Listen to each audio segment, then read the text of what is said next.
Gregory, say something. Gregory. Yeah, what's up? Today is going to be the most excellent show. Well, first, let me say, I've been missing being on the show. You've been shooting without me. I don't know why. Why did you do that? Why would you go on without me? But I'm back now. I'm glad to be back. You glad to have me back? No, because you know who I am, Veronica Harris. I don't need seconds. I'm glad you're here. But right, today we are going to learn about something, well, that perhaps, I don't know if you know. I know, but I don't know if you know. You know? I don't know. Okay, well, we're going to learn about a fraternity called Phi Alpha. Have you ever heard of it? I know a little bit about fraternities. My school didn't have one because I went to the PWI. Right. You both went to PWI. Predominantly white institution. But I know a little bit. I know their services, they do a lot of service work. Right, they're a service organization. So we're going to have a guest come on, and he's going to talk about the organization, the great work that they do, and then we're going to have a demonstration. Stephanie. Are you going to join in? I can't handle it. I got a pinched nerve. I can't do a whole lot of demonstrating, so it's going to be on you today. I thought you was the world fittest man. Yeah, well, no. Yeah, okay, well, you know what? Later. Stay tuned for the demonstration, and we'll see if Gregory can join us. You got to join. All right, stay tuned. What you going to do? You're watching the Veronica Harris Show. You, Veronica Harris, you can handle it.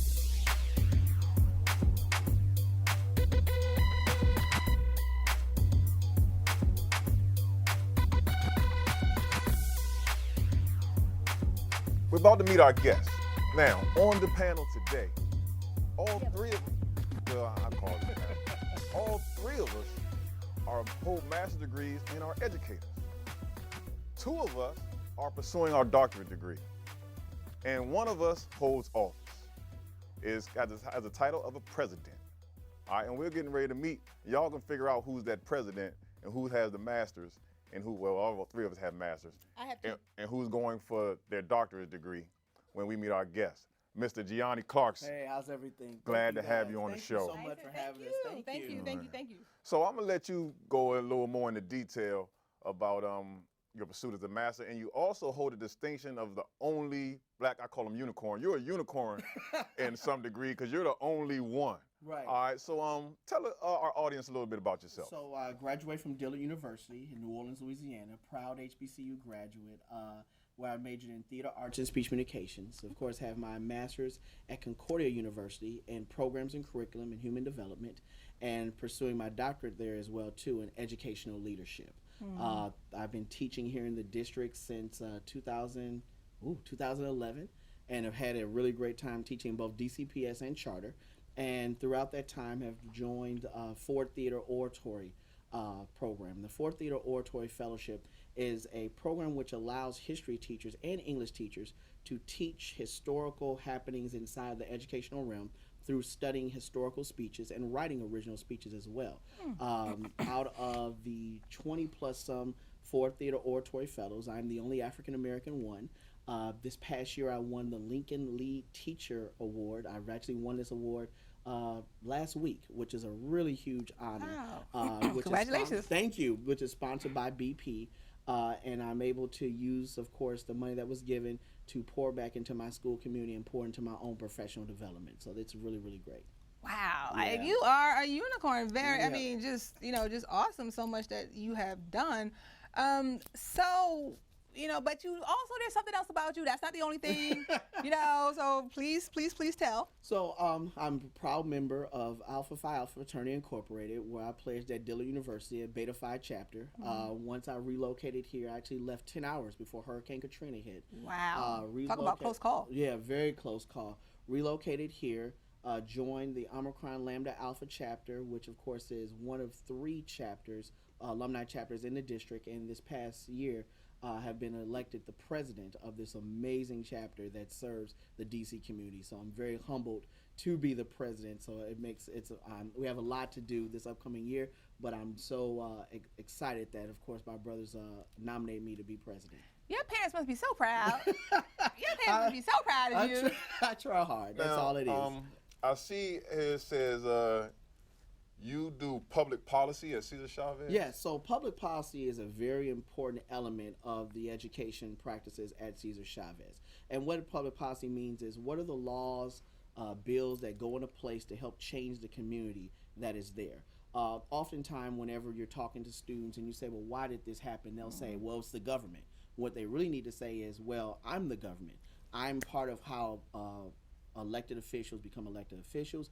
I can move various things that happen in my community to make bills turn into laws. I know who my ANC person is. I know who my city council chairperson is, so that I can be a part of the policies that help change my everyday life happens.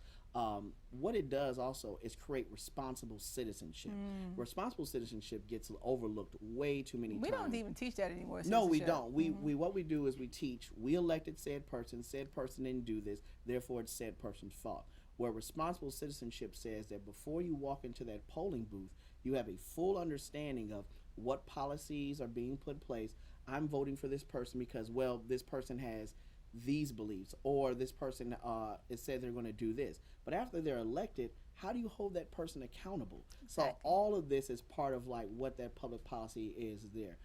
When I taught social studies and taught U.S. government, that was one of the cornerstones for me, is that stop saying, well, when things don't go right, it has to be this elected official's fault. Well, did you know how they voted previously? Do you know anything about them? How was their campaign funded? Who do they owe, and will they ever owe you? So that's one of the things that kind of puts all those things together to make sure that students are understanding the world that's around them. Yeah, I think they need to understand that phrase, "we the people." So the It public, is. so as the new president for the new chapter, what kind of policies are you looking to implement? So the great thing about it is that I'm a benefactor, a beneficiary, I should say, of amazing footprints in the sand. Phi Alpha Fraternity Incorporated has so many amazing national programs that are put in place. One being a voteless people is a hopeless people, which is about how do we go out inside of communities and do voter education, not just about registering people to vote, but helping them to understand basic ballots. There's a very disturbing stat that says a lot of people thought they voted for someone or thought they voted for something, but they had no understanding of that ballot. So that's one thing that we're going to put in place. A second thing that we're going to put in place, which is another national project of the fraternity, which is go to high school, go to college. Education, of course, is the key to so many doors that oftentimes just really get overlooked. But let me say this: you said go to high school, go to college. College is not for everybody. I highly agree. So how about, like, instead of go to high school, go to college, like, get an education? Well, go to high school, go to college is just a national program inside of Alpha that has existed since the beginning of the organization. Right. It is one of our national programs to have students really take an in-depth look to see if college is for them.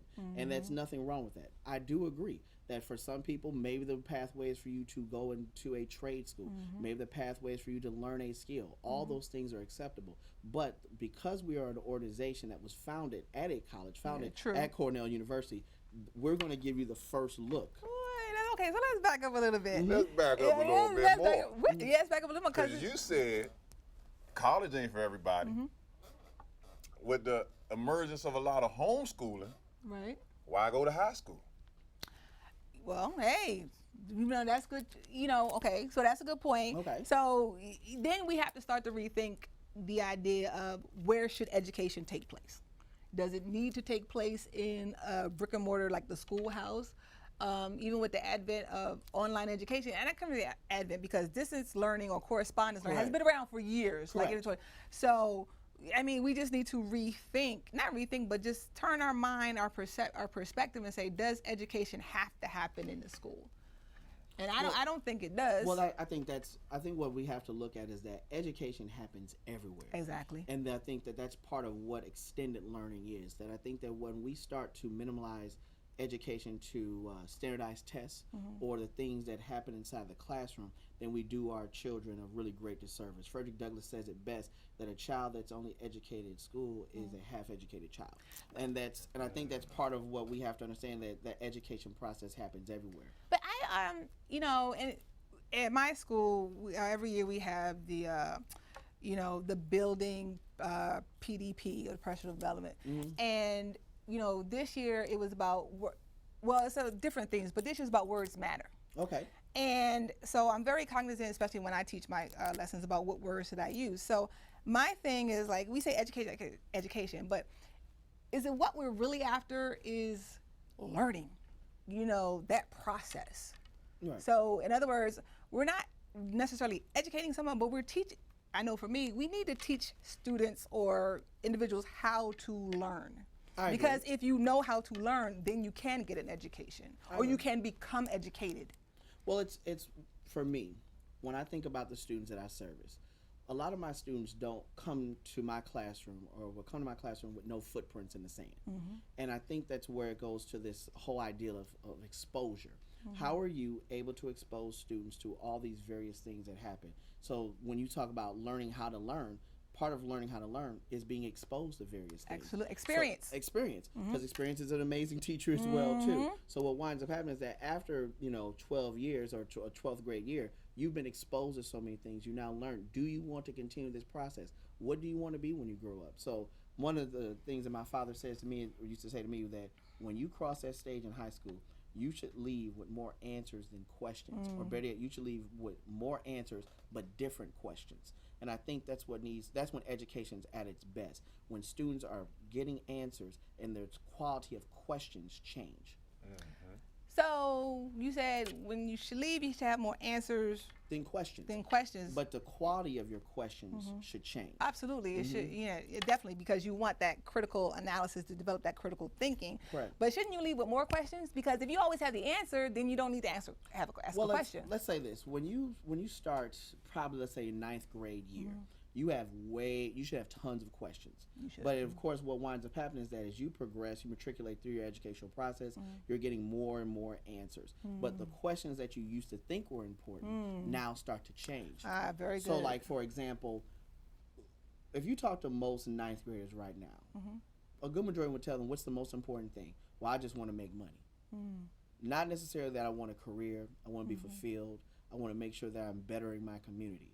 By the time that most people get to that senior year, that question has changed. Right. It's not necessarily about, the money that I'm going to make, but what is going to be my autograph that I'm going to put on off this world. We had the pleasure of having Regina Hall as yes, our the commencement actress. speaker at Dillard University. And one of the things that she said recently was that if you don't feel fulfilled in your life, then the money won't matter.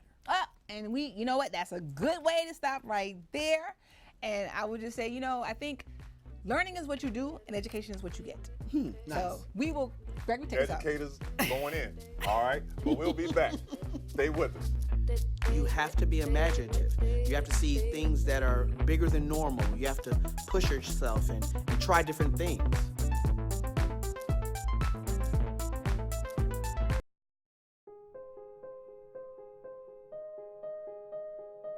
Dear me, you're older and wiser, but I want to remind you that I'm making smart choices right now. With the help of caring people who intervened early on, I am avoiding some really dangerous pitfalls. So, I'm able to make healthy decisions when I'm offered pot and pills. The support I'm getting now is the big reason you're living a long and healthy life. So thank you to all the people who are there when I need it the most. Sign, your younger self. Get involved in National Prevention Week by sharing your own letter to your future self and inspire others to take action today for a healthier tomorrow.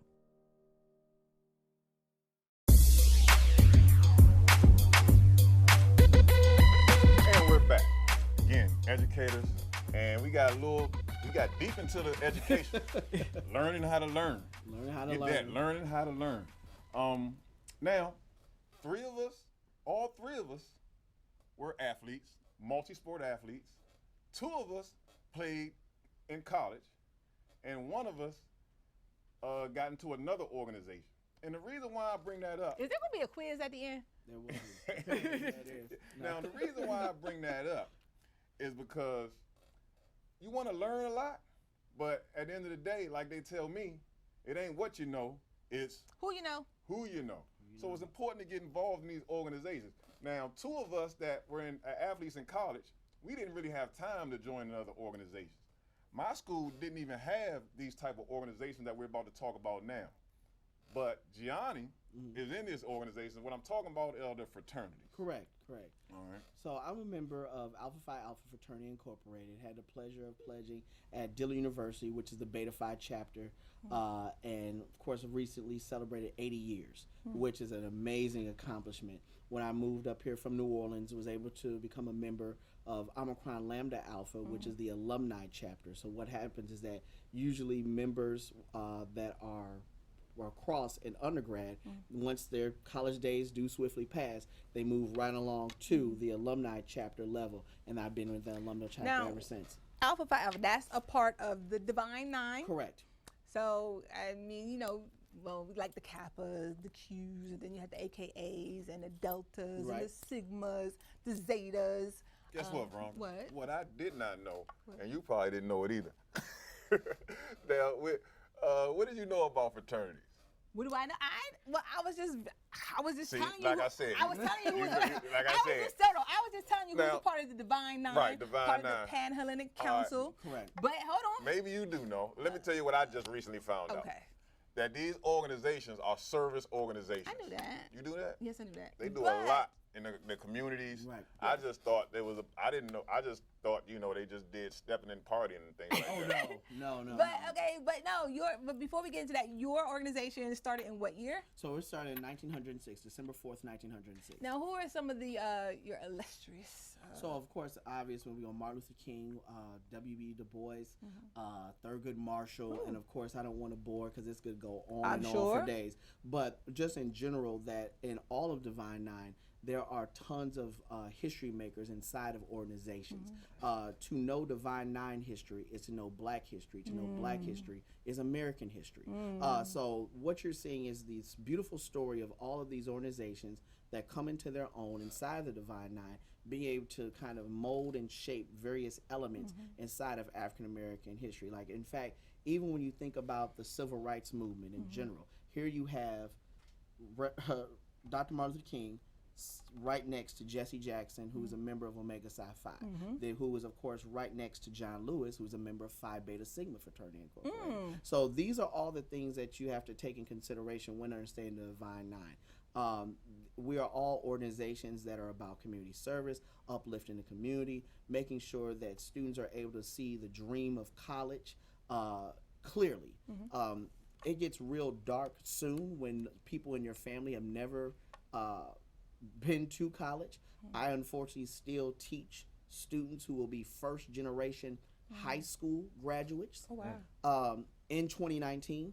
So when we talk about what does college mean to them, it's a whole different world. So to minimize the idea or minimize the view of most fraternities and sororities inside of stepping, that's just one small element. It's actually the smallest element. The biggest element is community service and how are we able to give back to the organization. Now, your Alpha Phi Alpha, they the organization started on the campus of Cornell. Correct. Super, like you got to be a nerd to get into Cornell. Really? Yes. Cornell's Ivy League. Yes, Hollis the Ivies. You didn't know that, did you?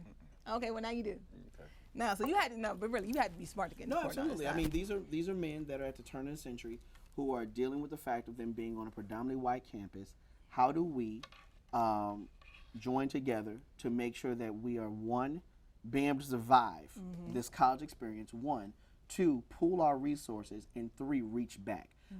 What sadly happens way too many times is that once I get mine, I get good luck. I got mine, you got to get yours. Good, yours. And what it is that our organization is always a reaching back.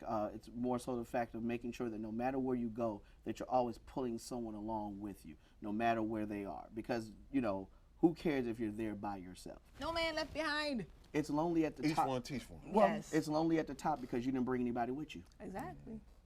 Well, hold on now. It's We're not at the point. It's lonely at the top, but okay, if we take think of the pyramid, ain't enough space for everybody up there.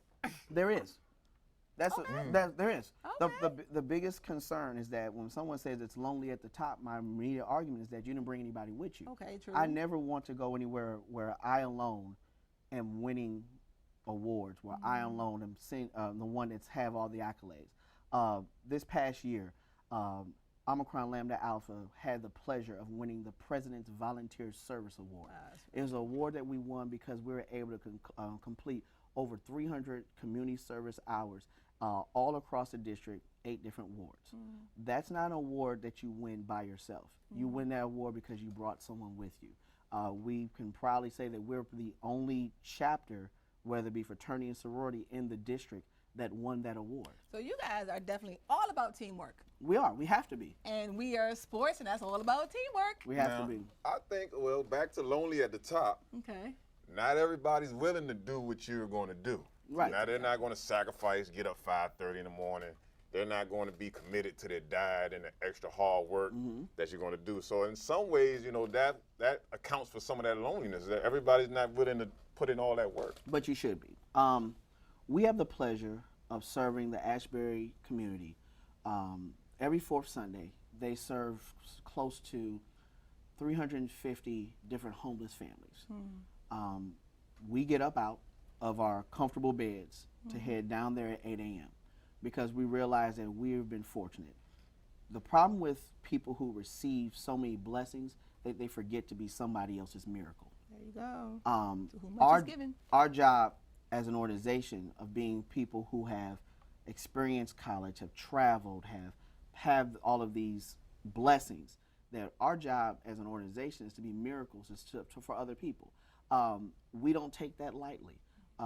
We take that with a huge bearing because we understand that when we are giving, we're not just, it's not self-glorification, but it's how are we able to pour into the people that need it the most. You know, you will always be judged by what do you do for people who can't do anything for you. What they say in the Bible, for this you do for the least of my, for the least of my, Absolutely. Mommy always talking about the scripture. I don't want to mess it up totally, but No, it was good. It was a good paraphrase. It was a good paraphrase. Thank you. Good paraphrase. But I just think, again, as African Americans and that our ancestors from Africa, I think the whole idea of community and working together and bringing someone along with you, no person left behind. Correct. That's very steeped in our culture. Right. And in a lot of cultures around here, like Native Americans, so forth and so on. So we see that constant theme. Right. But I mean, like, in the midst of everything else, and this is just going back to like just my undergrad experience, is that once everything's done, yeah, of course we party, we're gonna have some fun, we're gonna step, step shows. I've had the pleasure of stepping in tons of shows, a national champion. So I mean, of course, those are little things that you, of course. But once that's always when everything else is done. So like stepping, of course, is a huge part of the culture, but not the dominant thing of the culture. But it's something that I still love to do to this day. I love teaching stepping. I love to go to step shows. It's something that I thoroughly enjoy. Will always enjoy. Yeah, it's very interesting and it's fun to see. I know, like as Gregory was saying before, we went to PWIs, as they call them, predominantly white institutions.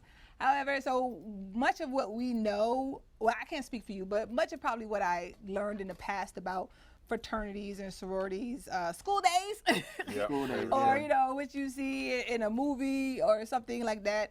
But I have branched out and did some reading and asked some questions and looked around, and because at one point I did think I was going to pledge, but track was a little bit, that was my main focus. that was my main focus.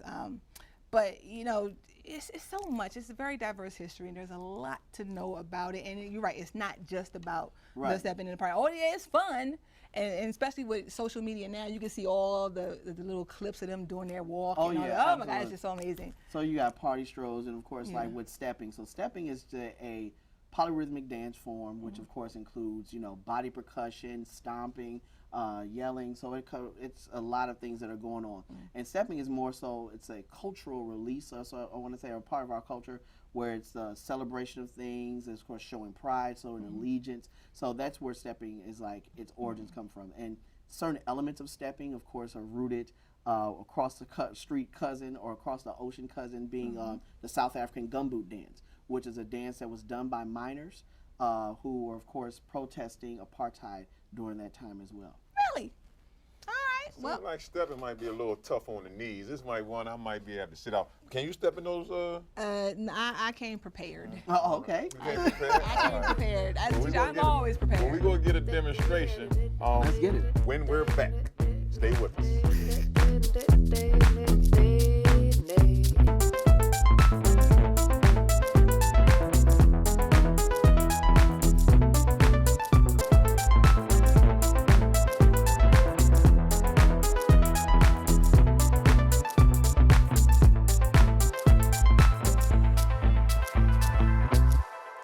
Baby, can I get over the words we said, the doors we slammed, the miles we walked away, the things unsaid? Baby, can we get over? Hey, Mom and Dad, there's a way to let your kids have fun. And learn a skill that could save their life. Swim lessons, woo! That's how we got started. That's right. My parents wanted me to feel safer around the water. These big kids know. Swimming is fun. But safety, that's serious. Studies show that formal swim lessons reduce the risk of childhood drowning by 88%. And it's so easy to enroll. We have nearly 1,000 local partners and communities like yours who can't wait to help. Join us today. Go to USASwimmingFoundation.org. and click on the Find Swim Lessons link. It can open up amazing possibilities. I learned how to swim. Well done. Well done. The USA Swimming Foundation, saving lives and building champions.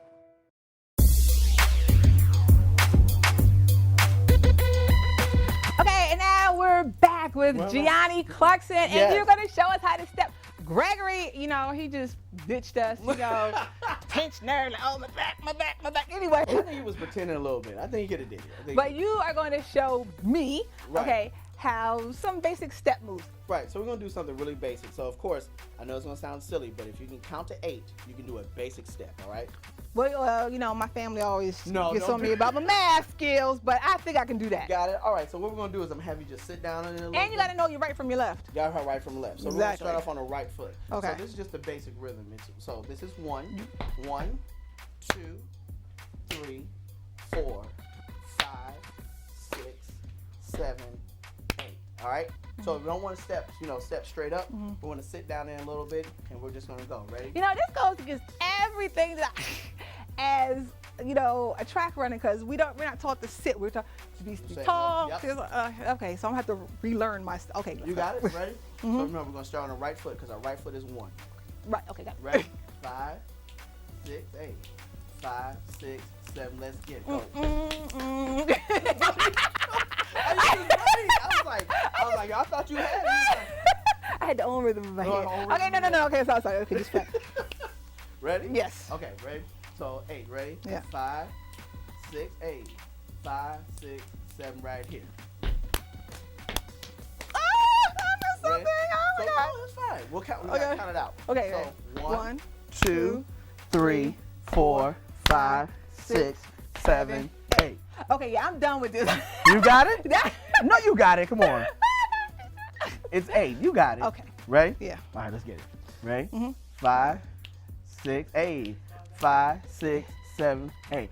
1, 2, 3, 4, 5, 6, 7, 8. Nice! I did it, guys. Nice. Now, okay, I'm not going to bore everybody else with my tired stepping, but if you know, I'm going to scooch over here just a little bit so you can show off some of your skills. No, I need you because that if you keep the 8, I got it. But I don't Just know. keep the 8. Ready? I can count it out. Keep the 8. Ready? Here we go. 5, 6. Wait, I actually got to do it.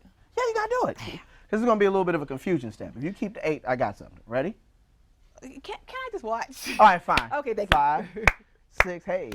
5, 6, 7, let's watch.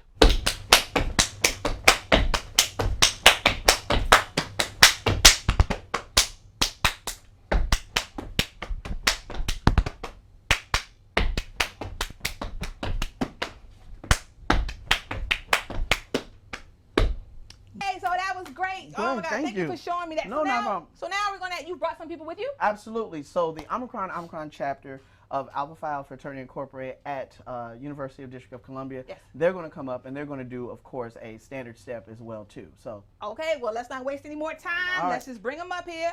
All right, so they're coming up.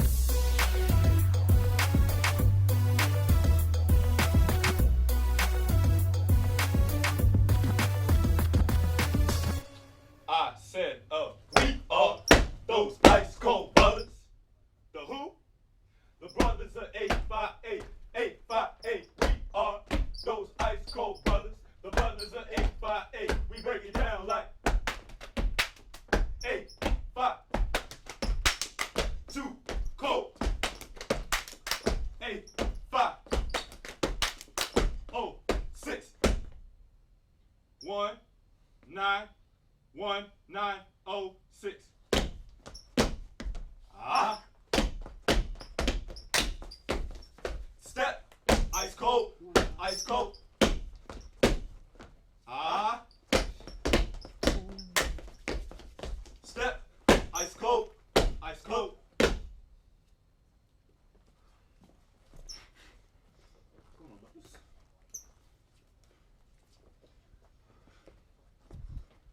Oh, why, oh, why, oh, me, oh, my. You got to pledge A5 until the day that we die. Oh, why, oh, why, oh, me, oh, my. You got to pledge A5 until the day that we die. You got to sweat, you got to breathe, you got to live, but I agree. Sit back in the days of been 8, 5, 8. You got to sweat, you got to breathe, you got to live, but I agree. Sit back in the days of been 8, 5, 8. Oh, wow. You got to pledge until the day we die. Oh, wow. You got to pledge until the day we die. Oh, wow. Oh, wow. Oh, me, but oh, my. You got to pledge until the day I die. What to expect when you're expecting Like here. a teenager. Today, I'm going to show you how to teen-proof your home. First step, hide the car keys. Preferably somewhere they would never look. Challenges will come up. Be ready for them. Hi, honey. Ready for the... Mom, you don't use mannequins in the mannequin challenge. You don't have to know it all to be a perfect parent. Thousands of teens in foster care will love you just the same. Hey guys, that demonstration was so awesome. That's why I'm back out here, pinch nerve and all. Y'all got me inspired. I want to start. Come on, can we get the 8? Do the 8, Ron. Start the 8 off. No. All right, well, Please introduce our people. Let's find out who these magnificent steppers were out here today. How you doing, everybody? My name is Drew Gray. I am a senior mechanical engineering major at the University of the District of Columbia. I recently served in the capacity as Mr. UDC 2018-2019, first of my lineage. Thank you, Greg. Thank you. It's nice to be here on the Veronica Harris Show. Thank you. Thanks for having me. Thank you, thank you. My name is Devin Newman. I am currently the chapter secretary of Omicron Alpha Phi Alpha Fraternity Incorporated. Okay, I'm sorry. Do you have a line name, or did you have a line name? I did. My line name was actually a koja. It means to rise above the challenge. And what are you studying yet? I'm studying electrical engineering and computer engineering. Nice. Pass it on. Good afternoon, everyone. I greatly appreciate being on the show today. My name is Tony Fitzgerald. I'm currently a senior architecture major at the University of Columbia. And Cross Spring 17 was the ace in my line. My line name was Tutankhamun. Ooh. Yeah. And I also served as student government secretary, and actually just recently got elected to be student government vice president. Ooh. And I'm currently the president of the Omicron chapter of Alpha Alpha Fraternity Incorporated. Oh, we should have started with you. You're the president. See, why'd you say something? Well, anyway, I mean, mechanical engineer, electrical engineer, architect, all STEM. You guys are smart. Love intelligent men. Love intelligent men. But we have to leave, Greggy. I guess you're intelligent too. But we have to leave now. Greg, you want to take us out with anything you want to say? I like to say committed. They say for life. They all in it for life. I love that. Y'all committed. All right, so stay committed to watch the Veronica Harris Show. Catch you next time. That was a move right there. I like that move right there.